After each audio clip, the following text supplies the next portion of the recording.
ಜಿಲ್ಲೆಯಲ್ಲಿ ಉಂಟಾಗಿರುವ ಬರ ಹಾಗೂ ಬೆಳೆಹಾನಿಯ ಪರಿಸ್ಥಿತಿಯ ಕುರಿತು ಸಂಪುಟ ದರ್ಜೆ ಸಚಿವ ಬಸವರಾಜ ರಾಯರೆಡ್ಡಿ ಅವರು ಸತತ 3ನೇ ದಿನವಾದ ರವಿವಾರವೂ ನರಗುಂದ ತಾಲೂಕಿನಲ್ಲಿ ಬೆಳೆ ಪರಿಸ್ಥಿತಿಯನ್ನು ಸ್ಥಳಕ್ಕೆ ಭೇಟಿ ನೀಡಿ ಪರಿಶೀಲಿಸಿದರು.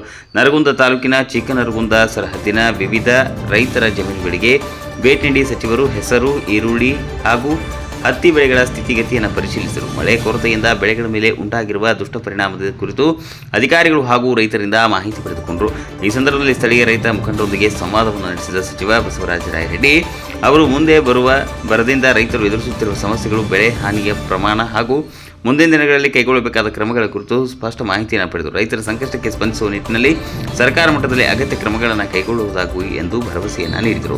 ಜಿಲ್ಲೆಯ ವಿವಿಧ ತಾಲೂಕು ಸತತವಾಗಿ 3 ದಿನಗಳಿಂದ ಪ್ರವಾಸ ಕೈಗೊಂಡಿರುವ ಸಚಿವರು ರೈತರ ಜಮೀನುಗಳಿಗೆ ಖುದ್ದು ಭೇಟಿ ನೀಡಿ ವಾಸ್ತವಿಕ ಬೆಳೆ ಪರಿಸ್ಥಿತಿಯನ್ನು ಅವಲೋಕಿಸಿದ್ದಾರೆ. ಸಂಬಂಧಿಸಿದ ಇಲಾಖೆ ಅಧಿಕಾರಿಗಳು ಬೆಳೆ ಹಾನಿಯ ಸಮಗ್ರ ಸಮೀಕ್ಷೆ ನಡೆಸಿ ಅಗತ್ಯ ಮಾಹಿತಿಯನ್ನು ಸರ್ಕಾರಕ್ಕೆ ಸಲ್ಲಿಸುವಂತೆ ಸೂಚಿಸಿದರು. ಈ ಸಂದರ್ಭದಲ್ಲಿ ಶಾಸಕ ಸಿಸಿ ಪಾಟೀಲ್, ತಾಲೂಕು ಗ್ಯಾರಂಟಿ ಯೋಜನೆಗಳ ಅನುಷ್ಠಾನ ಪ್ರಾಧಿಕಾರದ ಅಧ್ಯಕ್ಷ ವಿವೇಕ್ ಯಾವಗಲ್, ಸ್ಥಳೀಯ ಜನಪ್ರತಿನಿಧಿಗಳು, ಜಿಲ್ಲಾಧಿಕಾರಿಗಳಾದ ಸಿಎನ್ ಶ್ರೀಧರ್, ಅಪರ ಜಿಲ್ಲಾಧಿಕಾರಿಗಳಾದ ಡಾಕ್ಟರ್ ದುರ್ಗೇಶ್ ಕೆಆರ್, ಸಹಾಯಕ ಆಯುಕ್ತ ಗಂಗಪ್ಪ ಎಂ, ಜಿಲ್ಲಾ ಪಂಚಾಯಿತಿ ಉಪಕಾರ್ಯದರ್ಶಿ ಸಿಆರ್ ಮುಂಡ್ರಗಿ, ಜಂಟಿ ಕೃಷಿ ನಿರ್ದೇಶಕಿ ಚೇತನಾ ಪಾಟೀಲ್, ತೋಟಗಾರಿಕೆ ಜಂಟಿ ನಿರ್ದೇಶಕ ಚಿದಾನಂದ್ ಸೇರಿದಂತೆ ತಹಶೀಲ್ದಾರರು, ಇಒಗಳು ಹಾಗೂ ತಾಲೂಕು ಮಟ್ಟದ ಅಧಿಕಾರಿಗಳು ಈ ವೇಳೆ ಉಪಸ್ಥಿತರಿದ್ದರು.